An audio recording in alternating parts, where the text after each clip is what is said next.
At the real estate gala, my dad called me street garbage, in front of everyone. My uncle laughed and said no skills, no income. My mom looked away. They told security to kick me out. I said nothing. 2 weeks later, the board voted to replace him with me. His face. You had to see it. The words dropped like something heavy falling from a great height. Not an echo, not a shout.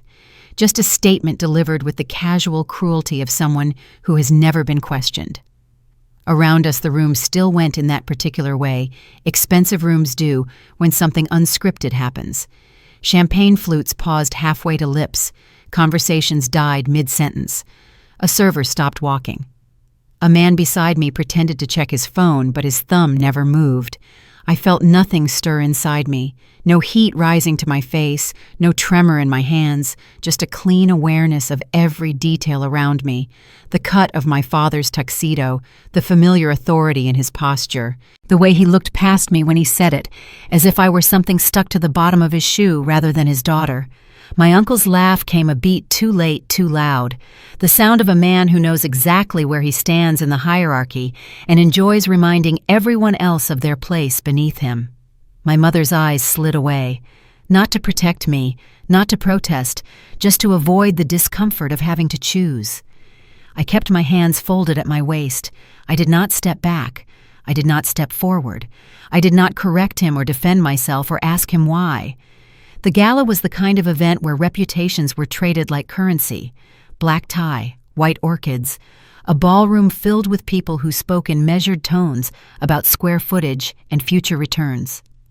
Legacy families clustered together, their last names whispered with deference. Investors circulated with the relaxed confidence of people who never had to explain how they got there. Cameras waited for faces that mattered. If you were seen in this room, you were presumed to belong. If you were not, you did not exist. I was there because I had every right to be. 8% of my family's company belonged to me, shares my grandfather had left me before he died. Non-voting shares, but shares nonetheless. Enough to receive quarterly reports, enough to attend board meetings as an observer, enough to make my father uncomfortable every time he remembered he could not force me to sell. He had tried. 3 times in 6 years he had made offers, each time more aggressive than the last. Each time I had said no without explanation. The shares were not about money. They were about access, about information, about keeping one door open that he could not lock. He stood near the center of the room, exactly where he always positioned himself. The light found him easily. It always had. He spoke with the confidence of someone accustomed to being obeyed, to rooms rearranging themselves around his presence. When he turned and saw me, something flickered across his face. Annoyance, maybe, or surprise that I had dared to show up at all. Then he smiled. Not kindly, decisively. Why is she here?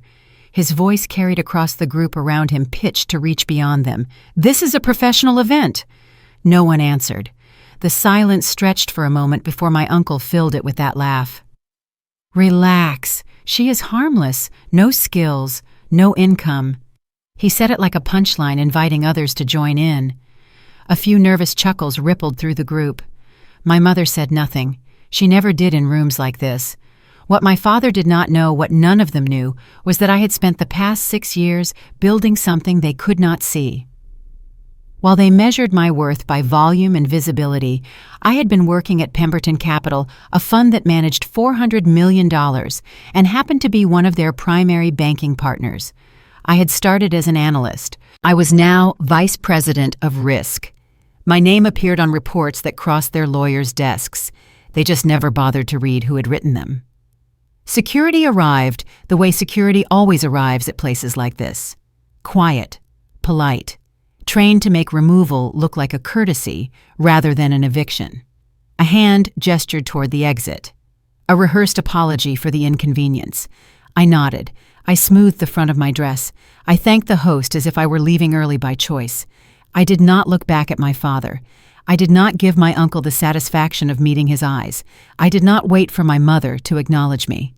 The doors closed behind me with a soft, padded sound designed not to disturb the party continuing inside. The hallway was dimmer, carpeted mercifully quiet. The music faded to a distant hum. My breath came evenly. I stood there for a moment, waiting for something to break open inside me. Anger, grief, the familiar sting of humiliation I had felt so many times before. But what arrived instead was clarity, clean and steady and surprisingly calm. This was not new. It was just public. Outside, the night air cooled my face. Valets moved with practiced efficiency. A line of black cars idled near the entrance engines, humming doors opening and closing for people who belonged. I stepped aside out of the flow and let the moment pass through me. Inside that ballroom, my father had already resumed his place at the center of his circle. My uncle had found another audience for his jokes.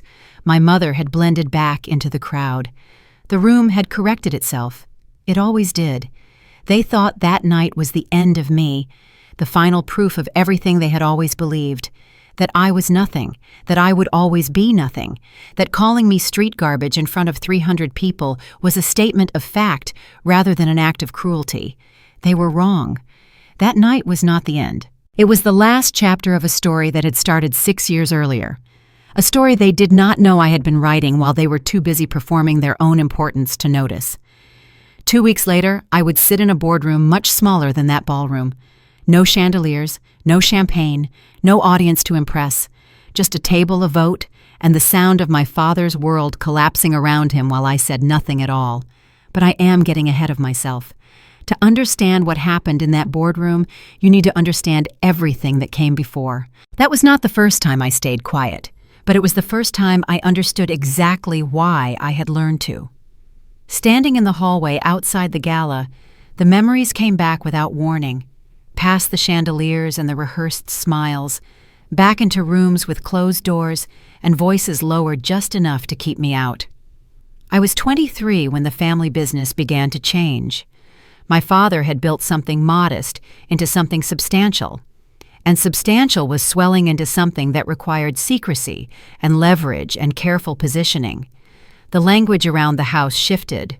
Words like timing and exposure and strategic patience replaced the old talk of projects and plans. Decisions moved behind closed doors.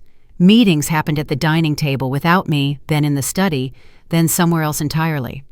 I would hear the hum of conversation from the hallway and know by the rhythm of it that my presence would be inconvenient. No one told me not to come. They simply stopped asking. It was not cruelty. Not exactly. It was efficient. My father believed in momentum, and momentum does not pause to explain itself to someone it does not consider essential. Emails stopped arriving in my inbox. Calendar invitations disappeared. I learned the shape of exclusion not through confrontation, but through omission. When I asked about a meeting, the answer was always the same. Adult things, complicated things. Nothing you need to worry about. The phrasing mattered. It did not accuse me of being incapable. It assumed it. And assumptions once set rarely need defending. I remember the first time I pushed back. A proposal had circulated through the family office, one of those aggressive expansion plans that look impressive on paper and brittle up close. I had read the numbers. I had questions that were not dramatic, just practical. At dinner, when the conversation opened, I asked one. My father did not raise his voice. He did not look at me. He finished his sentence and kept going as if I had not spoken. My uncle smiled, then turned my question into a joke about idealism, about youth, about learning how the real world worked. The table laughed softly, relieved to have the tension dissolved. My mother touched my arm afterward and pulled me aside. Her voice was low and careful. Do not make things worse. It was advice offered as protection. That was the lesson. Speaking did not start a conversation. It ended one. I was not punished for asking questions. I was edited out. The cost of speaking up was not anger. It was absent. You lose your place faster by insisting than by waiting. So I waited, and I watched. My family adjusted with remarkable ease. They grew comfortable with my lack of reaction, with talking about me while I sat there, with treating my presence as neutral like a piece of furniture that had always been in the corner. They filled the quiet with their own certainty. It was a habit. When someone does not protest, you stop checking whether they might have a reason to. You stop wondering if they are keeping track.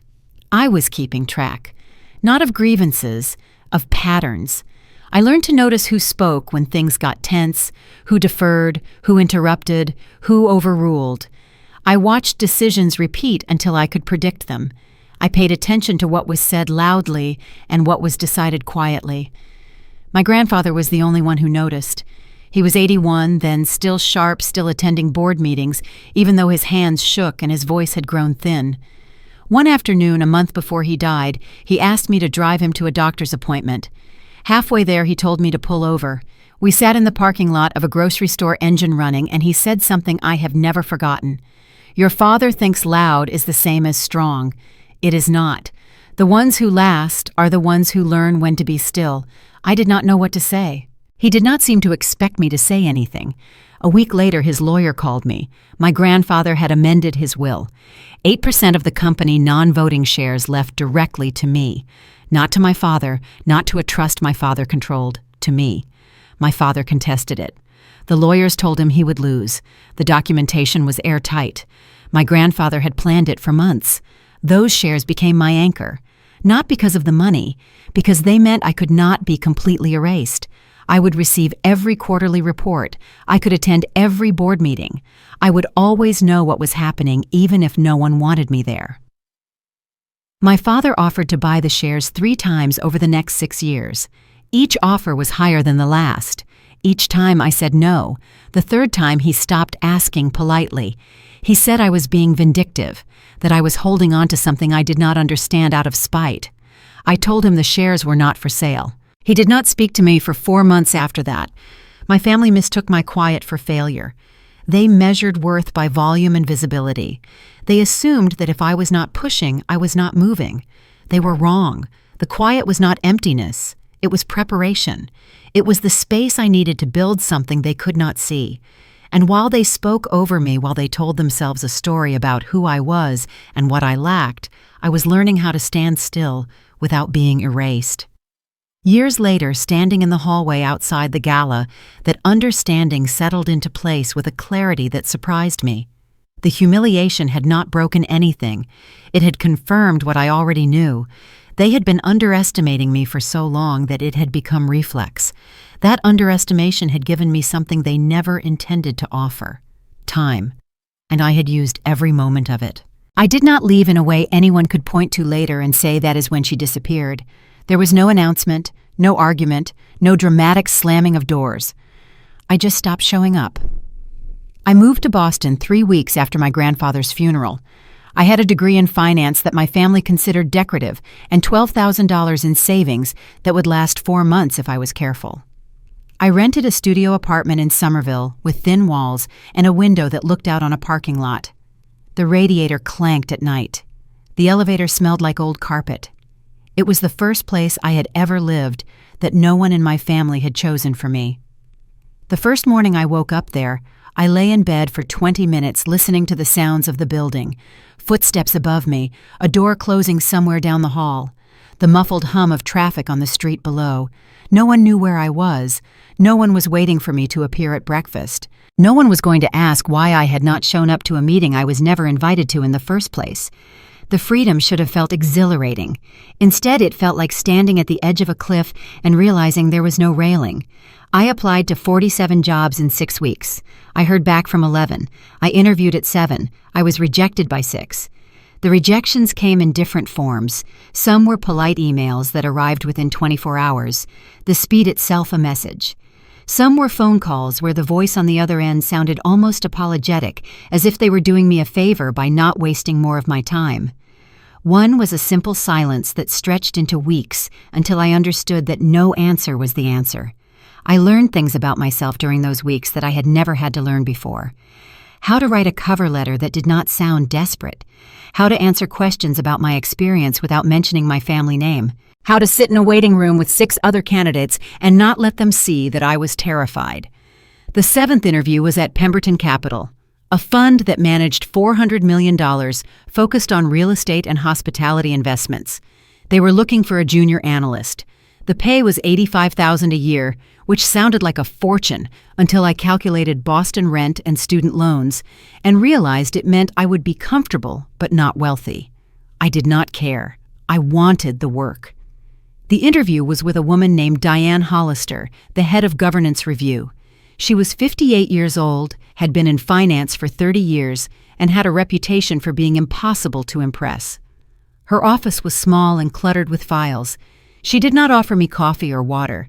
She did not smile when I walked in. She asked me why I wanted the job. I told her the truth. I said I had spent years watching decisions get made badly. I said I wanted to learn how to recognize the difference between confidence and competence. I said I was tired of rooms where the loudest voice won. She looked at me for a long moment. Her expression did not change. Then she said, "You will fit in fine here." I did not fit in fine. Not at first. The first 6 months were brutal in ways I had not anticipated. I had thought I understood hard work. I had thought I understood pressure. I was wrong. The first mistake came 3 weeks in. A loan agreement for a small retail development in Connecticut.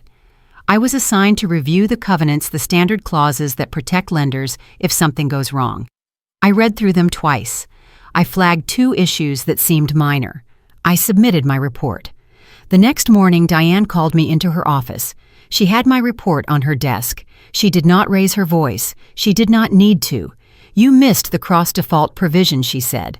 "If the borrower defaults on any other loan, this one accelerates too. They have 3 other properties with outstanding debt.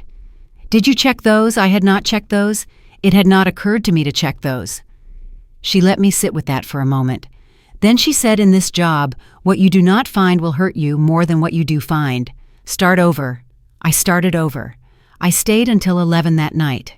I found 2 more issues I had missed.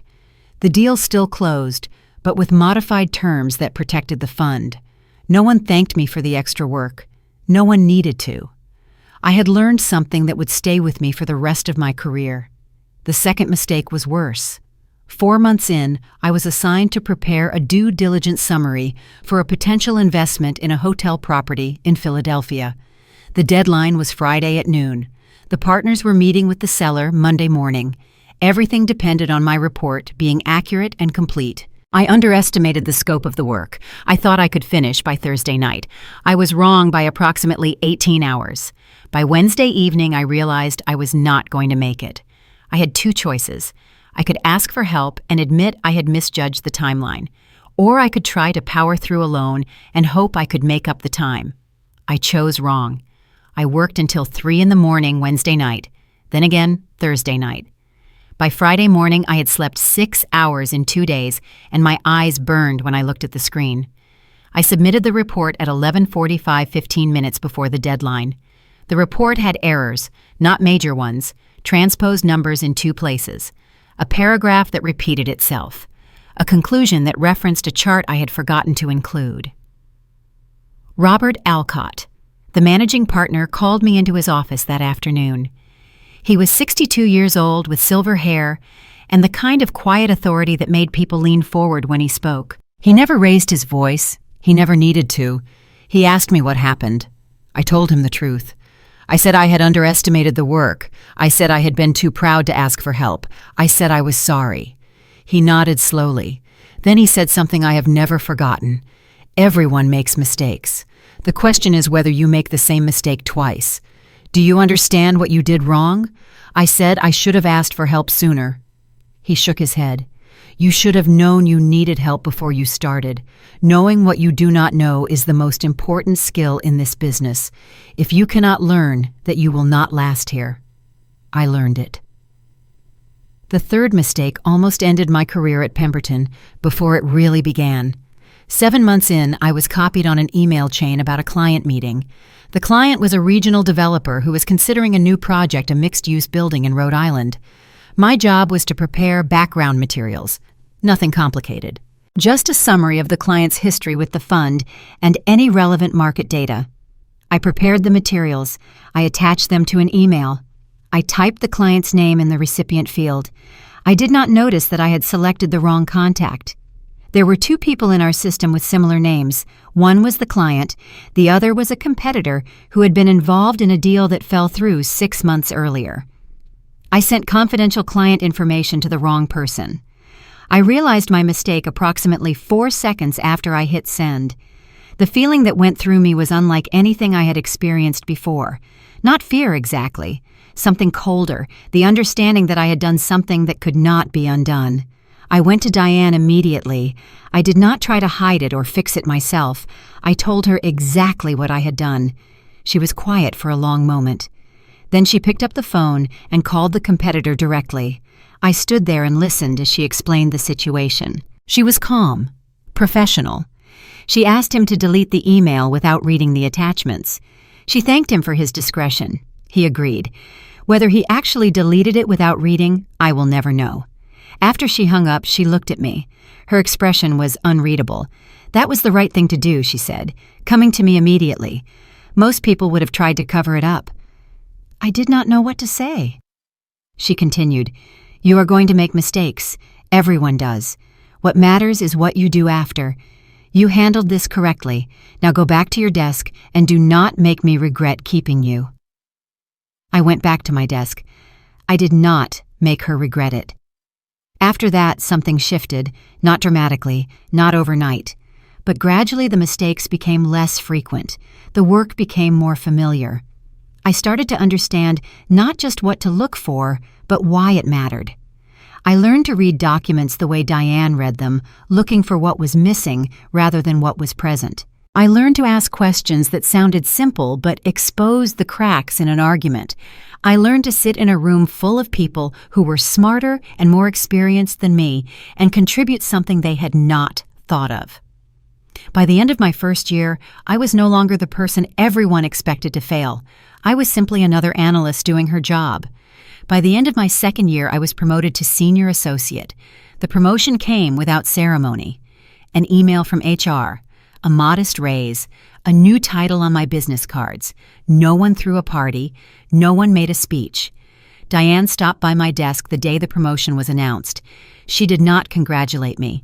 She said, "Now the real work starts." She was right. From a distance, my family continued as they always had. I heard about it secondhand through occasional emails from cousins or fragments of news that filtered through mutual acquaintances. I was drifting, they said, taking time, still searching. The words carried a faint note of pity, as if my quiet were a failure that would eventually require intervention.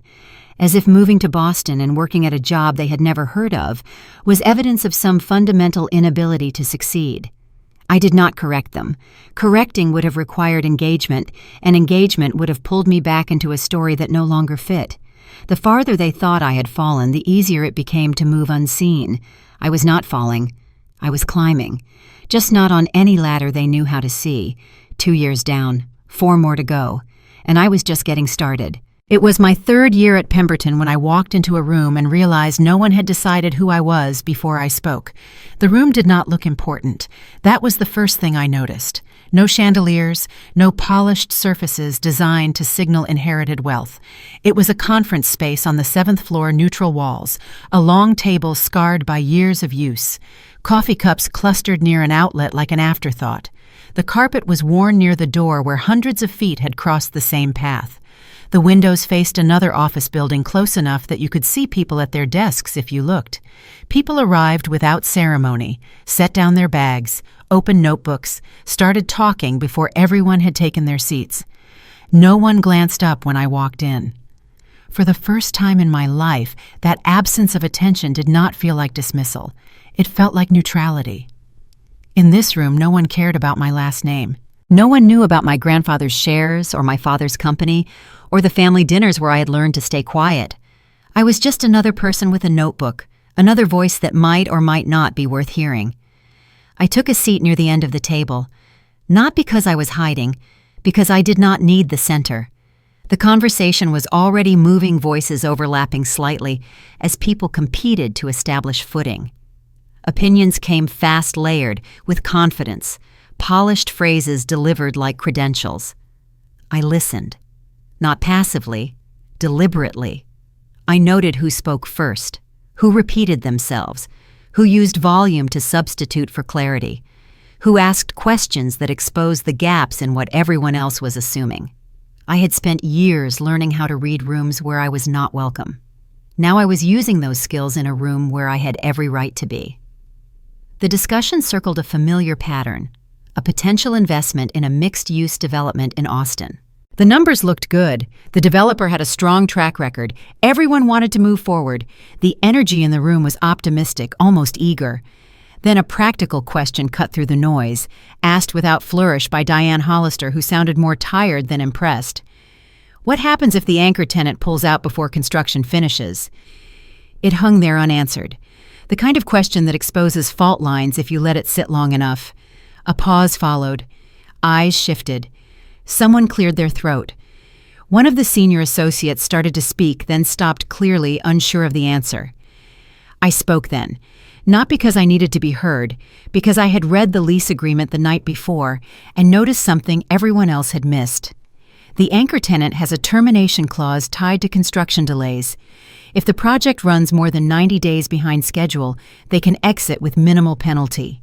The developer's last 3 projects averaged 112 days behind schedule. No one clapped. No one smiled. But the room changed in a way I had learned to recognize. Chairs angled slightly toward me. A pen moved. Someone wrote something down. Attention settled. Not loudly, not generously, decisively. The deal did not move forward.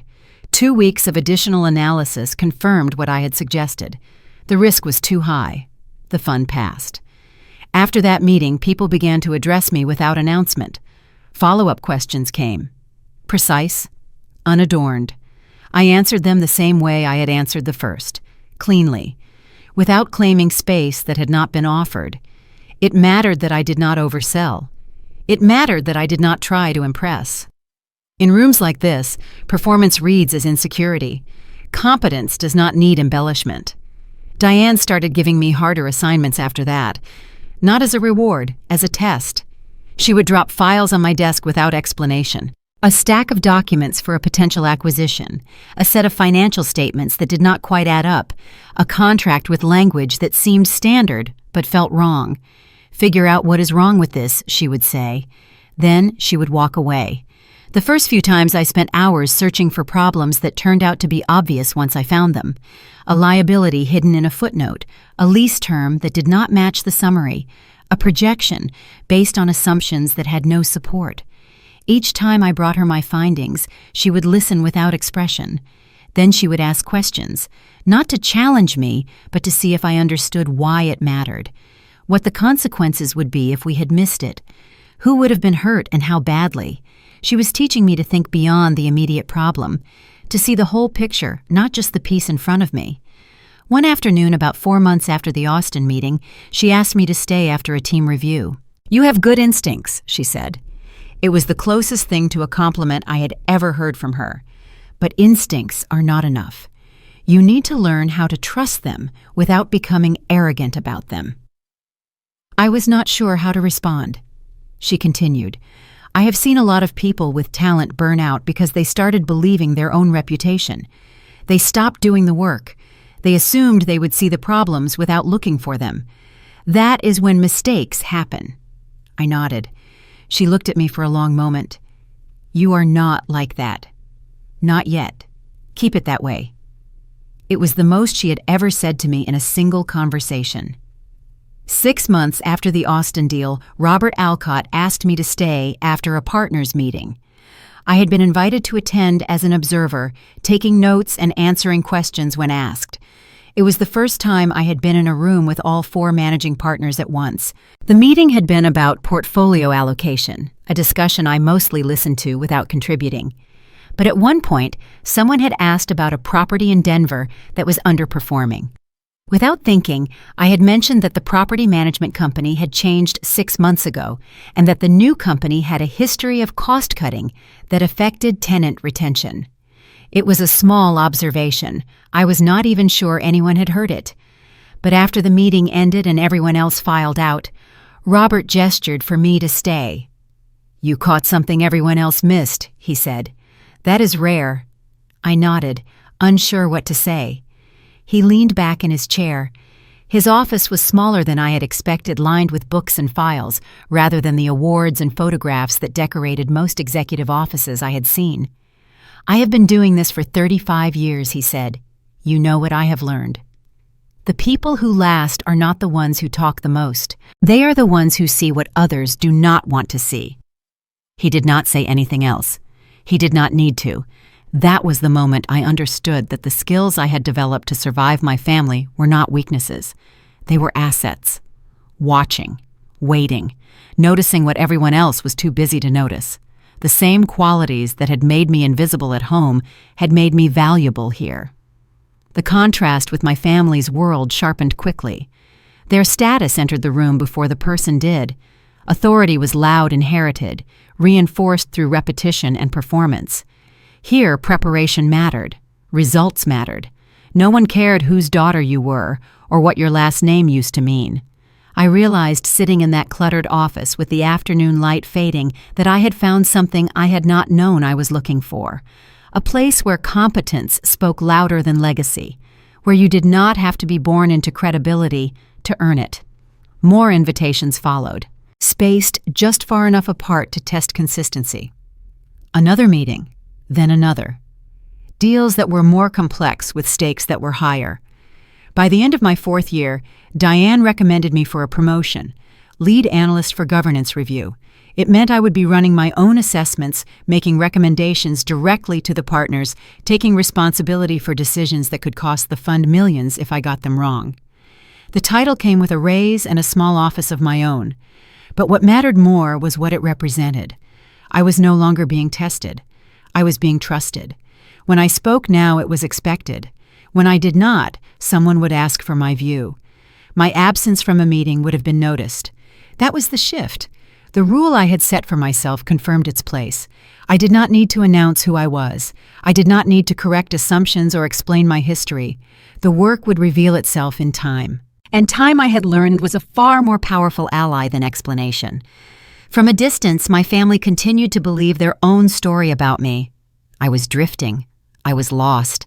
I was wasting whatever potential I might have had.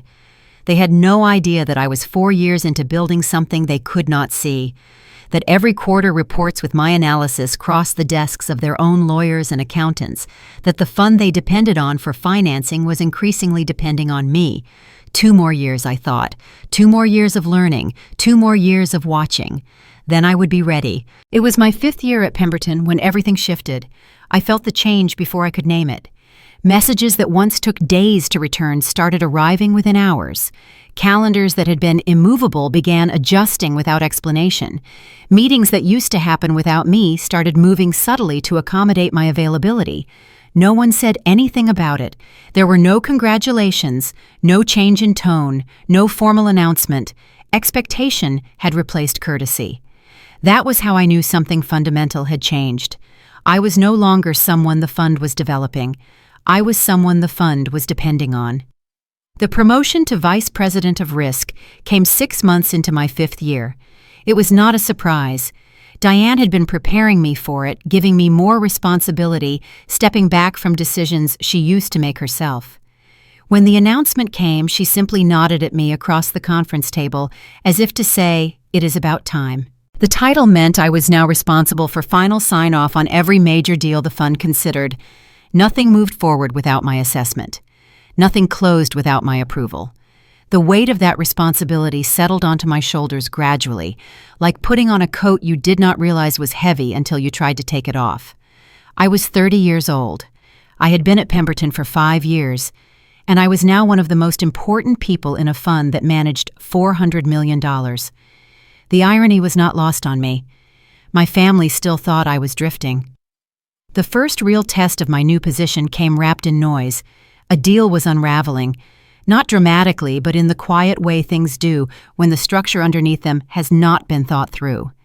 Everyone had an opinion delivered with urgency and confidence. Voices overlapped in the conference room. Solutions were proposed and abandoned in the same breath. The room wanted speed. It wanted reassurance. What it did not have was clarity. I sat at the end of the table and listened. I did not volunteer an answer. I did not try to calm the chaos. I waited. Then Robert Alcott turned to me, not as an afterthought, not as one voice among many, as the person whose job it was to see what everyone else had missed. What do you think? It was the first time the question had landed with the full weight of my new title behind it. This was the Hartwell Hospitality deal. $85 million in refinancing for a boutique hotel chain with 4 properties across the Southwest. The paperwork looked clean. The investor presentations were polished. The due diligence had been completed by a junior team who found nothing concerning. Everyone wanted it done. The fees alone would add significantly to our quarterly numbers. But something felt wrong. I could not point to it yet.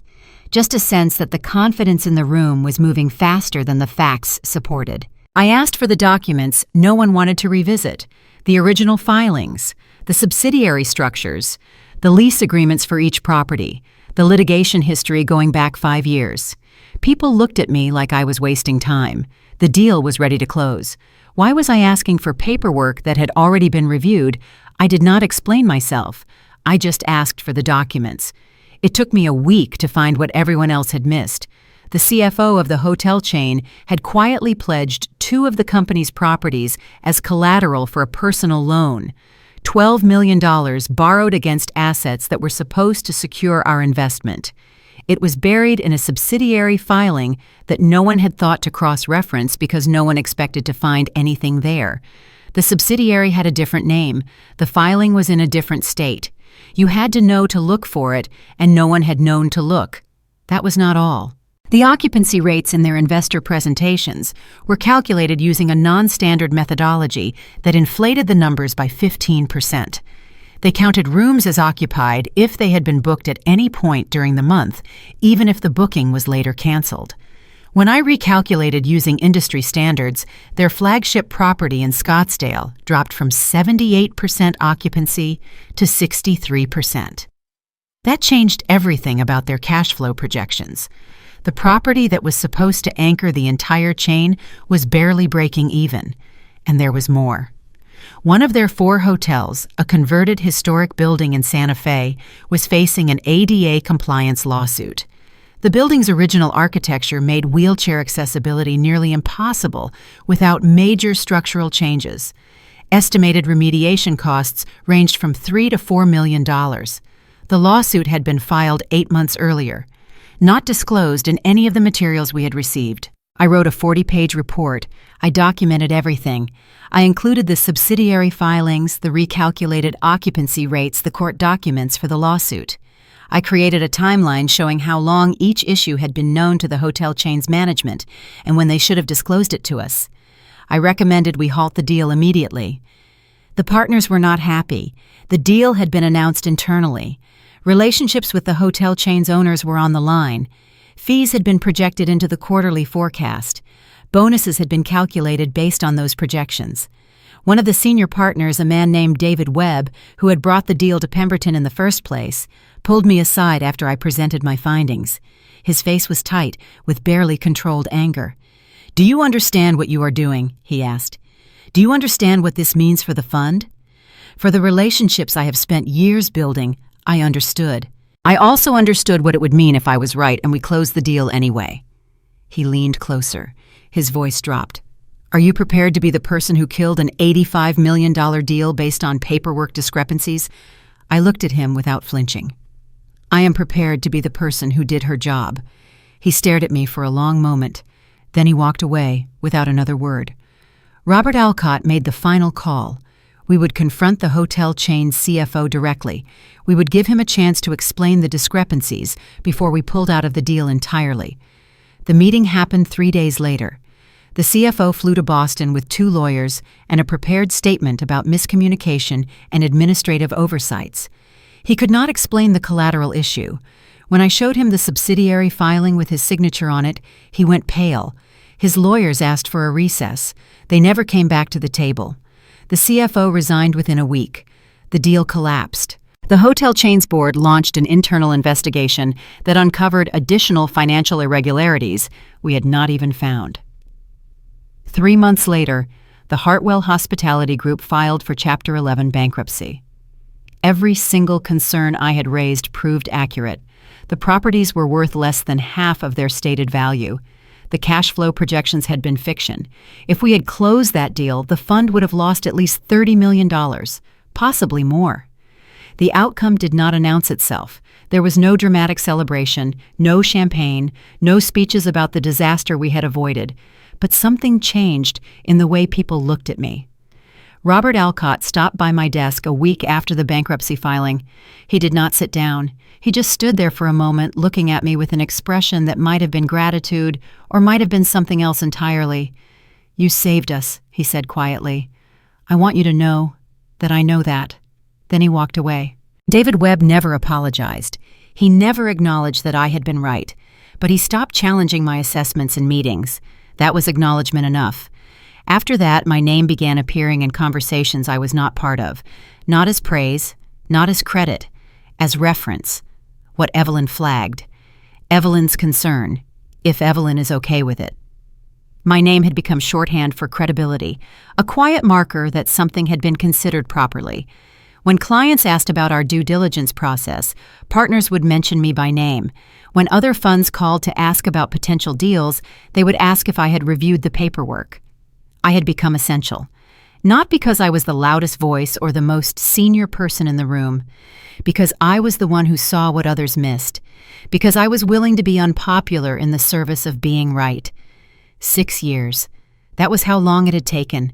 6 years of watching, waiting, learning, failing, and getting back up. 6 years of being invisible to my family while becoming indispensable to the people they depended on.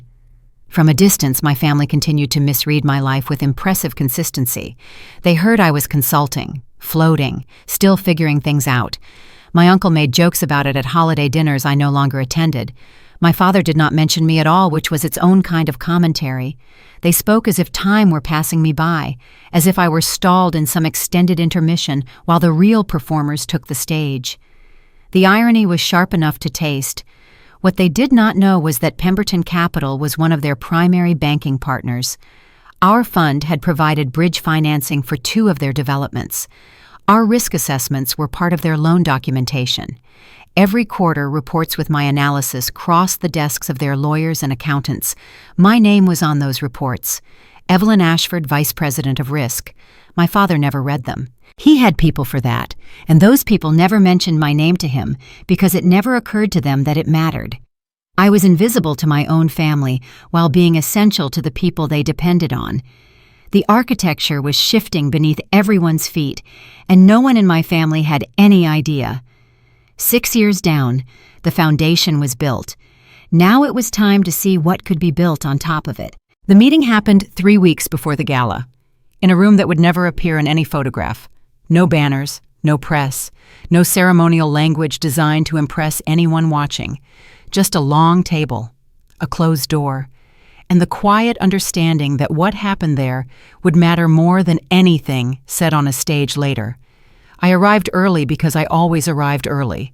I took a seat along the side of the table, not at the head, not signaling anything. The discussion did not begin with names.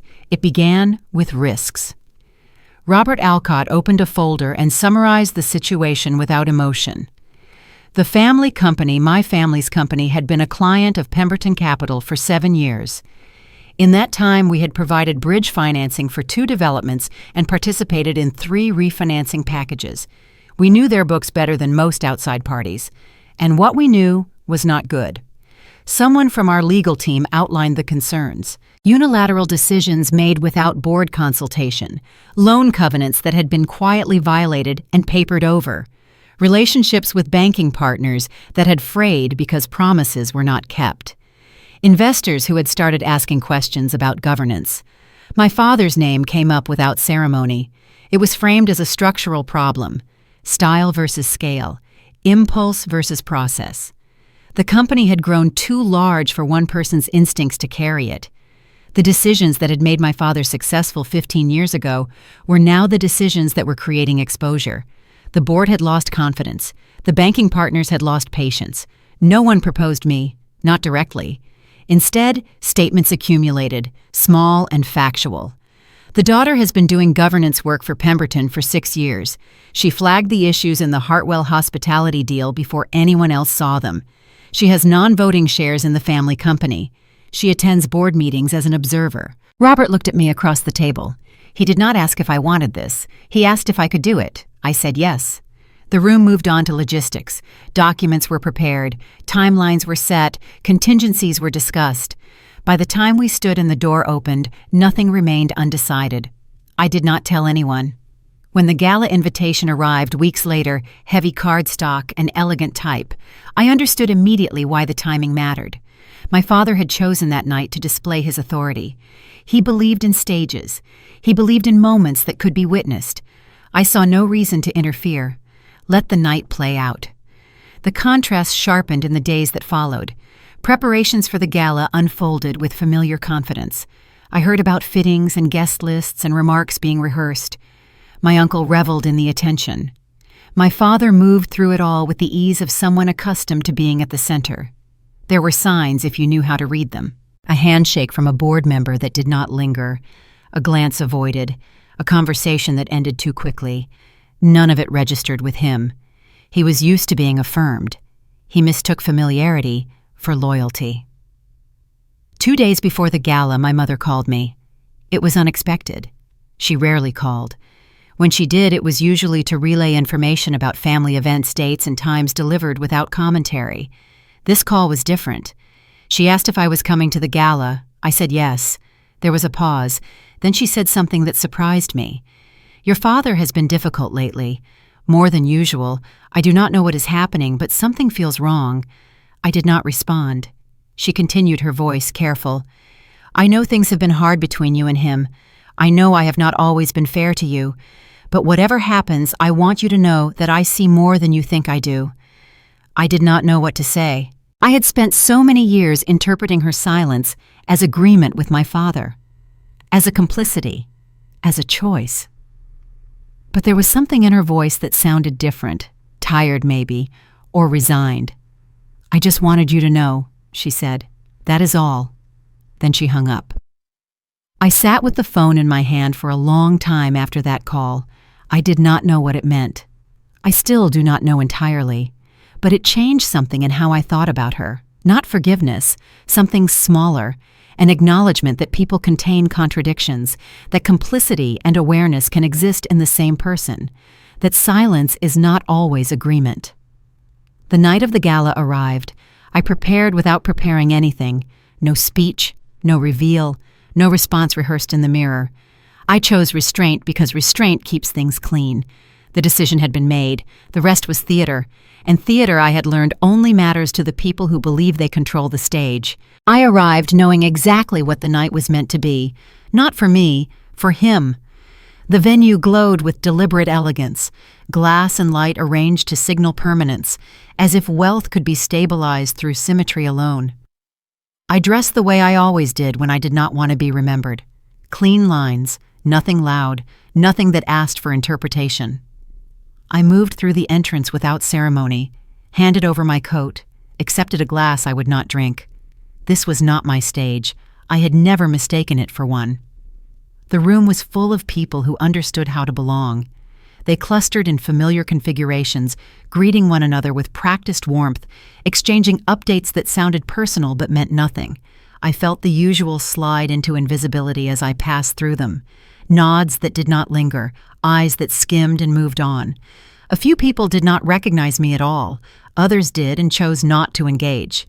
No one asked who I was there with. No one asked why I had come. That indifference laid the groundwork. It made everything that followed easier. My father stood near the center of it all, exactly where he liked to be. A gravitational point dressed in confidence. He moved through the room as if it were an extension of his body, shaking hands, accepting deference, laughing at remarks he had heard 100 times before. He looked comfortable, assured, the way men look when they believe the room exists to confirm them. My uncle trailed nearby, enjoying the reflected attention, inserting himself where possible. My mother stayed close but slightly behind, attentive without being seen. Her role perfected over decades of practice. I thought about our phone call 2 days earlier, the words she had offered without explanation. I wondered if she knew what was coming. I wondered if that call had been her way of preparing both of us. I watched from a distance, not because I was hiding, because observation requires space. The night unfolded predictably. Speeches were anticipated, compliments circulated, glasses refilled. The illusion of control thickened with every exchange. I knew what was coming, not the words themselves, the impulse behind them. He noticed me mid-conversation. I saw the shift before he spoke, the brief flicker of irritation that crossed his face, the recalibration as he decided what to do with the sight of me. I was an anomaly he had not planned for, a loose thread in a room designed to showcase authority. He did not pause long. Pausing would have required consideration. He chose performance instead. The words landed with precision meant to wound. Street garbage. He said it clearly, loudly enough to be heard by the circle around him and the circle beyond that. The insult carried the weight of history, the kind of phrase sharpened over years of contempt. It was meant to humiliate, to establish hierarchy in front of witnesses. My uncle laughed, the sound too loud, too quick. No skills, no income. He added it like a punchline. A ripple of discomfort moved through the group, a few forced smiles, a cough that sounded like an apology. My mother looked away, her face composed. But I caught something else in her expression, something that looked like grief. For a moment the room did not know what to do with itself. Conversation slowed, then stalled. People sensed the shift the way you feel weather change before the temperature drops. Eyes moved, then avoided. No one intervened. No one challenged him. I did not respond. I did not defend myself or correct him or attempt humor. I did not step back. I stood where I was, still holding the glass, my posture neutral, my expression unreadable. He was used to resistance or retreat. My stillness gave him nothing to push against. Security approached with professional efficiency. Summoned by a gesture I had not seen but felt ripple outward, the request was delivered politely, as if to soften the fact of what was happening. I nodded before they finished speaking. I set the glass down, smoothed the fabric of my dress, thanks to the host for the evening. The words were ordinary, almost absurdly so, but they mattered. As I turned to leave, I took in the last details without sentiment. My father had already shifted his attention. The moment expanded. The display is complete. My uncle was still smiling. My mother remained still. But her eyes followed me to the door, and in them I saw something I had never seen before. No pity. Recognition. The doors closed behind me. The lighting was less flattering, but more honest. I did not rush. There was no urgency in my steps. The night had delivered exactly what it was meant to deliver, just not to the person who thought he controlled it. Inside that ballroom, they believed they had erased me. They did not know that the decision had already been made, 3 weeks earlier, in a room much smaller than this one. With documents already signed and timelines already set, 2 weeks later the vote would happen, and everything would change. 2 weeks passed after the gala without incident. I did not follow the coverage. I did not replay the night in my head. I returned to routine, to the measured pace that had carried me this far. I answered messages, reviewed materials, showed up where I was expected to show up. Nothing in my demeanor changed because nothing needed to. The decision had already been made. The calendar was just catching up.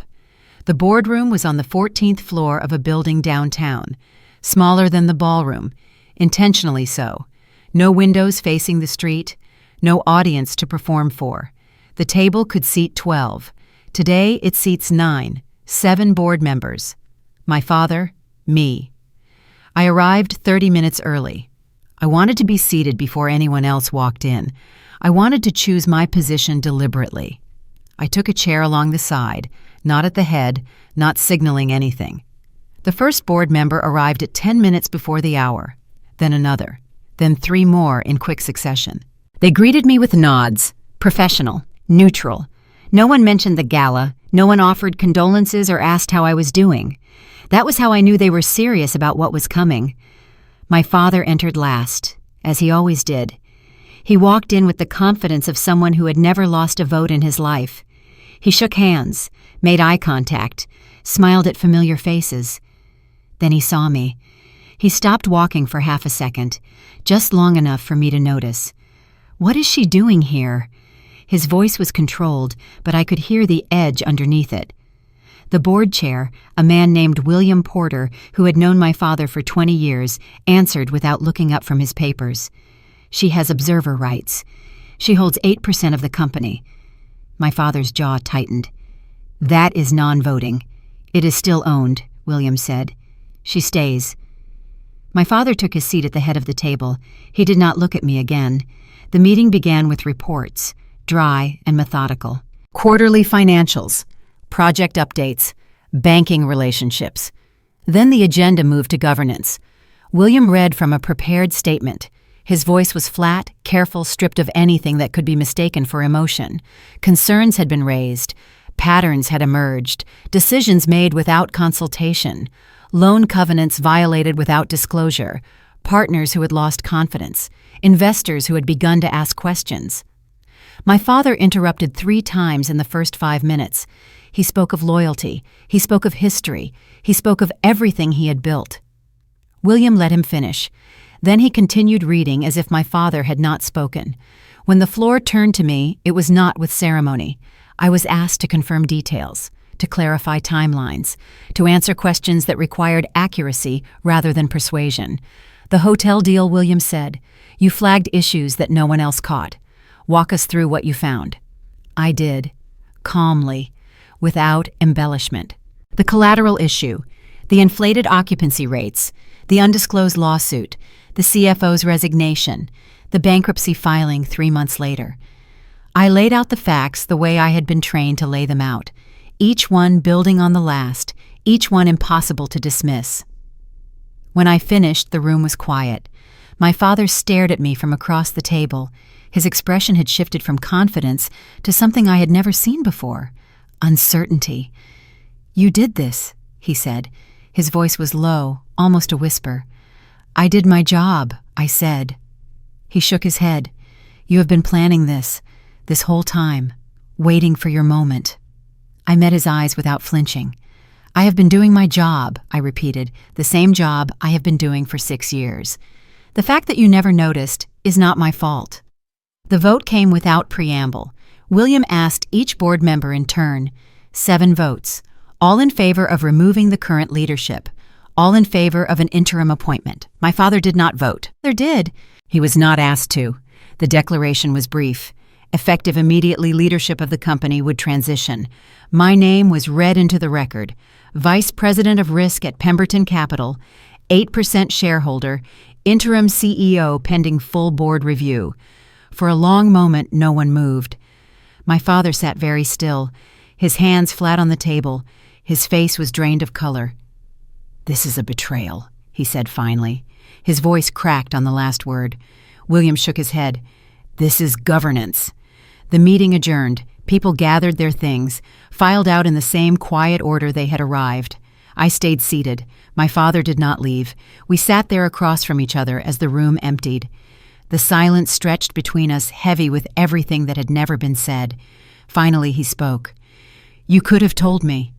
He did not look at me when he said it. You could have warned me. I considered the question. I considered all the years of being talked over, edited out, dismissed. Would you have listened? He did not answer. I stood. I gathered my papers. I walked toward the door. When I reached it, I stopped. I did not turn around. I am not doing this to hurt you, I said. I am doing this because it needs to be done, and because no one else was going to do it. Then I walked out. Behind me, I heard nothing. No response, no argument, just silence. And for once, the silence was mine. The meeting ended without punctuation. Chairs slid back, folders closed. People stood with the efficient politeness reserved for outcomes no one plans to debate. There was no applause, no release of tension, no collective acknowledgement of what had just happened. Authority had moved, and the room accepted it the way it accepts gravity. I gathered my papers slowly, not because I needed time, because haste felt unnecessary. A few people stayed behind, not hovering, not eager. They approached when the room had thinned, when proximity could not be mistaken for performance. William Porter was the first. He shook my hand with both of his. His grip was firm but not aggressive. Your grandfather would have been proud, he said. I nodded. It was the only response I could manage. Diane Hollister had come from Pemberton for the vote. She waited until William moved away, then stood beside me without speaking. After a moment, she said quietly, You handled that well. I learned from the best, I said. She almost smiled. Almost. Then the messages began. Phones that had once stayed silent lit up with sudden warmth. People who had ignored emails for months wanted to catch up. Names that had blurred in my memory reappeared with invitations framed as overdue. I read them without resentment. Some people do not stand with a person. They stand near a position. I answered selectively, courteously, without urgency. One conversation cut through the noise because it did not orbit the outcome at all. Robert Alcott found me in the lobby after everyone else had left. He was holding 2 cups of coffee. "Figured you might need this," he said. We sat in a quiet corner of the building cafe. The lunch crowd had cleared. The afternoon light came through the windows at a low angle. He did not mention the vote. He did not talk about strategy or next steps. Instead, he told me a story about his father. How his father had built a small manufacturing company in Ohio. How his father had refused to let him work there after college had made him earn his way somewhere else first. How his father had died before Robert ever got to prove that he had learned the lesson. I did not know why he was telling me this. Then I did. "The hardest part is not winning," he said. "The hardest part is deciding what kind of winner you want to be." I held my coffee cup without drinking from it. "I am not trying to win," I said. He nodded. "I know. That is why you did." Family was harder. My father did not call. He did not text. The absence felt deliberate, not stunned. My uncle, I heard, was telling a different story, one where betrayal had replaced accountability, where my name appeared only as a device. That was predictable. He had always needed an audience. My mother surprised me. She called 2 days after the vote. Her voice was quiet but steady. "I saw the news," she said. I did not respond. "I am not calling to argue," she continued. "I am not calling to take sides. I just wanted to say that I understand why you did it, even if I do not know how to feel about it yet." I held the phone against my ear for a long moment. "Thank you," I said finally. There was a pause. Then she said something I had never expected to hear. "You were always the one who saw things clearly." I should have told you that a long time ago. I did not know how to answer. The words I could have offered were too complicated for a phone call. "Maybe we can talk," I said. "When you are ready." "Maybe," she said. Then she hung up. I did not chase acknowledgement from my father. I did not ask for explanations or wait for reconciliation. I had spent too many years explaining myself to people who had already decided who I was. There is a particular freedom in realizing you do not need permission to move on. It is not loud. It is not vindictive. It is quiet and irreversible. The loneliness arrived later, not as grief. As for clarity, for the first time, there was no one above me to absorb the consequences of a decision, no one to defer to when outcomes were uncertain. The responsibility was total, and it did not come with reassurance. Leadership, I learned, does not comfort you. It confronts you with your own judgment and asks whether you trust it. A door closed without ceremony. Another opened the same way. The work continued because it always does. Power did not change who stood with me. It revealed who never did. The first morning after everything changed felt almost ordinary. I arrived early, before the building filled with noise. Let myself into the office that had been my father's for 15 years. No announcement waited for me. No staff gathered. The space was the same one I had walked past for years, familiar down to the scuff on the doorframe and the hum of the lights. The desk was cleared. The personal items had been removed. What remained was furniture and function. I sat at the desk and opened the agenda I had written the night before. It was not ambitious. No sweeping reforms, no symbolic gestures meant to signal a new era. Just decisions that had been delayed for too long because they were inconvenient to the wrong people. The kind of work that rarely earns applause, but determines whether an institution can survive itself. I began there because that was where the damage had accumulated. I did not take back money or property or attention. Those things had never interested me.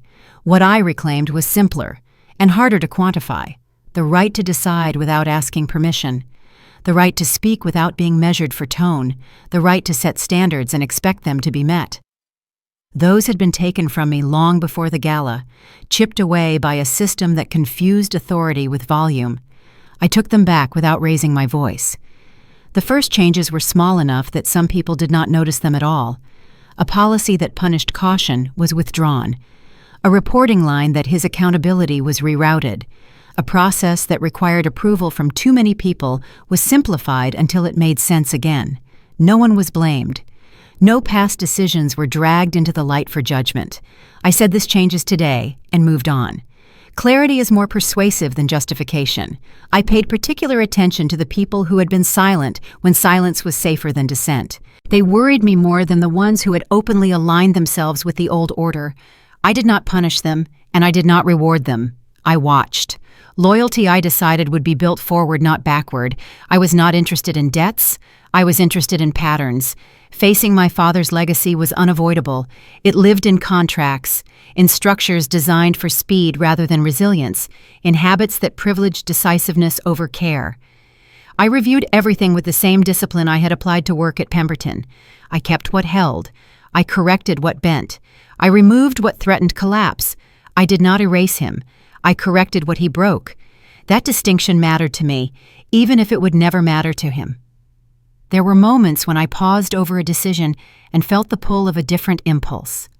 It would have been easy to reverse something simply because he had instituted it. Easy to humiliate the way I had been humiliated. I resisted that temptation. Not out of mercy, out of intention. Power used to settle scores corrodes quickly. I had seen that corrosion up close. Instead, I did something he had never done. I listened. Not performatively, not to signal approachability, because information lives in places authority often ignores. I opened doors that had been closed for convenience. I asked questions that had been labeled disruptive. I let people speak who had been trained not to. The shift was subtle at first, then unmistakable. Conversations changed. Meetings took longer. Decisions improved. Word traveled without my help.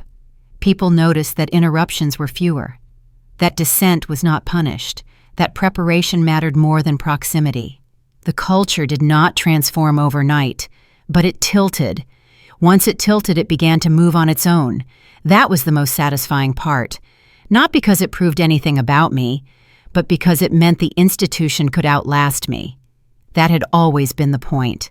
I realized then that power no longer felt like a weapon in my hands.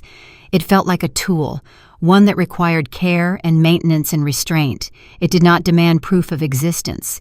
It did not need enemies to define itself. I had not taken power to hurt him. I had taken it to stop the cycle, to make sure the room never again rewarded cruelty as leadership. Late one afternoon, when the building had emptied and the noise had receded, I stayed behind alone. Just the quiet hum of a system adjusting to a new equilibrium. I thought about the years I had spent watching, about the patience it had required, about the cost. I had not taken everything back in a single moment. I had taken it back in pieces. My voice, my judgment, my choices. Those were the things that mattered. Sitting there, I understood that the hardest part was not reclaiming what had been taken. The hardest part would be deciding what to do with it now that it was mine. The first time I understood that revenge was no longer a fantasy, but a practical option. It arrived quietly. No surge of adrenaline, no cinematic clarity, just a line item buried in a report, a procedural choice presented without commentary. I could authorize an audit that would reopen decisions long settled. I could release information that would reframe the past publicly and permanently. I could allow certain processes to proceed faster than others, knowing exactly who they would expose. Every option was legal. Every option would be justified. For the first time, no one could stop me. The realization carried weight because it stripped revenge of its drama. This was not about what I had imagined doing when I felt powerless. This was about what I could do now that I was not. The possibilities assembled themselves without effort. I could make him small the way he had tried to make me small. I could ensure that every contribution he had ever claimed was footnoted with the damage it caused. I could rewrite the story so thoroughly that there would be no space left for his version to survive. I could do it without raising my voice, without ever appearing vindictive. Institutions have a way of burying people politely. What mattered was that no one asked me to. No ally hinted. No process demanded it. There was no pressure to settle scores. This was a choice offered in full daylight without coercion, and that made it more dangerous than any impulse born of anger. I found myself thinking of my father before the Gala, before authority hardened into cruelty. I remembered a man who believed in structure, who spoke about responsibility as something you carried for others rather than wielded over them. He had not always needed to humiliate to lead. Somewhere along the way, power replaced judgment. He stopped measuring outcomes and started measuring dominance. I did not excuse him for that. Memory is not forgiveness, but it complicated the narrative I could have used to justify destruction. The question formed slowly and refused to be ignored. If I did to him what he had done to me, if I used authority to satisfy a personal wound, what would I become? Would the difference between us be anything more than timing? Power does not test what you can do. It tests what you are willing to become when no one is forcing your hand. I had spent years refusing to let others define me. I was not about to surrender that control to a moment of satisfaction. Robert Alcott had said something to me once, months before any of this happened. We were reviewing a deal that had gone wrong, talking about a partner who had made a costly mistake. Everyone wants to punish failure, he said. The hard part is knowing when punishment serves the work and when it just serves you. I had filed that away without fully understanding it. Now I did. I decided not to act. Decided not to. Not in the dramatic sense. I did not announce restraint or frame it as virtue. I did not reach out to reconcile or demand acknowledgement. Mercy, I learned, is not reconciliation. Mercy is restraint. It is the decision not to convert authority into a weapon simply because you can. I left certain files untouched. I declined to make statements that would have invited spectacle. I let history remain complicated rather than rewriting it into a morality play with a clear villain and a redeemed hero. The consequence of that choice was not relief. It was not a moral elevation. It was quieter than that. I slept without rehearsing arguments I would never have to make. I did not scan rooms for reactions or wait for apologies that would never arrive. I felt no need to defend my decision because it did not require defense. I had not spared him to win. I had spared myself from becoming someone I would not recognize. There were moments when doubt surfaced, when the old instinct whispered that I had let something go that I deserved. I acknowledged the thought and let it pass. Deserved is a dangerous word. It invites entitlement, and entitlement corrodes judgment. I had not won by sparing him. I had won by not losing myself. That was the moment I knew the truth of it. I was not becoming powerful. I already was. The proof was not in what I did, but in what I chose not to do when every system around me would have allowed it. Power had given me a mirror, and I had not flinched. The morning began without significance, which was how I knew everything had finally changed. Light filtered through the windows of my office the way it always had, pale, indifferent, touching the edges of the desk, the chair, the city beyond the glass. No photographers waited outside. No urgent calls pressed against the edges of the day. I made coffee myself, reviewed the schedule without marking anything in red, and stood for a moment watching traffic collect and release at the intersection below. The world moved at its usual pace, unconcerned with what had shifted inside me. That steadiness told me more than any announcement ever could not. Because everything had stopped, but because it had not, and I no longer needed it to revolve around me to feel real. I thought about the woman I used to be with a clarity that held no cruelty. Evelyn years ago, standing just behind the line of attention, measuring every room before deciding how much of herself it was safe to reveal. She learned stillness as protection learned to shrink her presence so the air would not harden into resistance. She survived by anticipating moods, by reading faces, by knowing when silence would cost less than speech. For a long time she believed value arrived through permission, that worth was granted by louder voices, by people who had decided they belonged long before she entered the room. I do not judge her for that. She survived the only way she knew how. Survival is not weakness. It is adaptation under pressure, and it deserves respect. What changed was not the moment power came into my hands. That was only a visible marker, a point others could circle when they told the story later. The real change happened earlier in places no one bothered to watch, when I stopped asking to be included and started deciding where I belonged. When I realized authority did not give me a voice so much as reveal that I had one, even when no one was listening. I no longer asked permission to exist. I no longer mistook stillness for love or compliance for safety. I stopped making myself smaller so others could feel larger beside me, and the absence of that effort freed more energy than I ever realized I had been spending. My relationship with my family settled into something unremarkable, and for that reason sustainable. There was no dramatic reconciliation, no public reckoning, no final argument designed to tidy the past into something comprehensible. My father and I did not speak. The absence was not hostile. It was complete the silence of two people who had exhausted the language they once used to wound each other.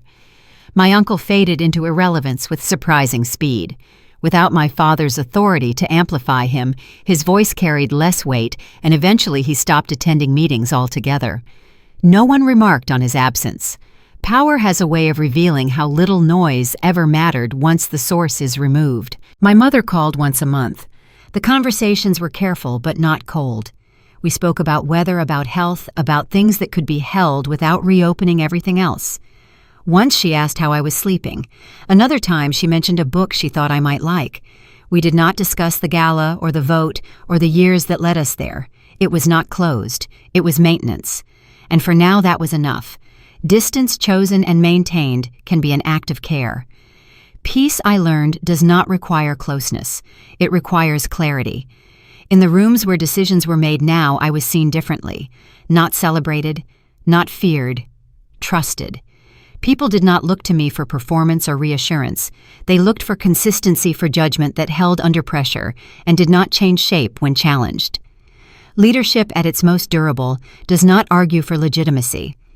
It demonstrates it through repetition, through decisions that remain sound after the noise has passed. I no longer felt the need to prove myself to every voice that entered the conversation. Proof accumulates quietly when you stop interrupting it with explanation. There was a moment small enough to miss that told me more than any outcome ever could. A junior analyst spoke up during a meeting, tentative, but prepared, offering an observation that might once have been dismissed for its tone alone. The room paused, not to evaluate the speaker, but to consider the idea. Questions followed, not to undermine, but to understand. I watched the shift register across the table and felt something settle into place. I remembered myself at that age holding thoughts back because the cost of being wrong felt unbearable. This is the work now, not winning, not reacting, building rooms where people did not have to disappear to survive. Later that afternoon, an email arrived from an address I had not seen in years. A former colleague from my earliest days, someone who had left the industry quietly and without ceremony. The message was brief.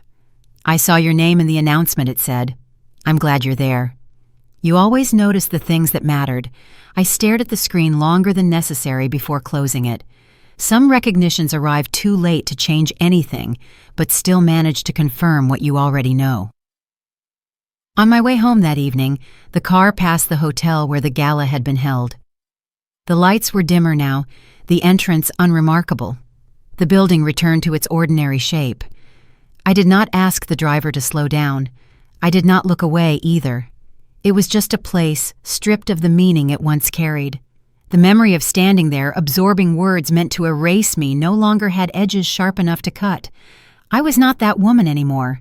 Not the stillness mistaken for emptiness. Not the role assigned by people who needed me small to feel secure. I carried those versions of myself with honesty, not shame, because they built the resilience I stand on now. But they no longer defined me. That night, I stayed late in the office, not because the work demanded it, but because I wanted the quiet. The building thinned out, the lights dimmed, and the city beyond the glass softened into a pattern of movement without urgency. I reviewed a proposal from a team that had been overlooked for years, not because it was flawed, but because no one had taken the time to read it closely. The idea was solid. The risk was manageable. I approved the next step, and sent a short note asking thoughtful questions, the kind that signal engagement rather than dismissal. It was a small action barely visible, but it mattered. Change often announces itself that way. I understood then what revenge had never been able to offer me. Revenge keeps you tethered to the people who hurt you. It centers them even in your victory.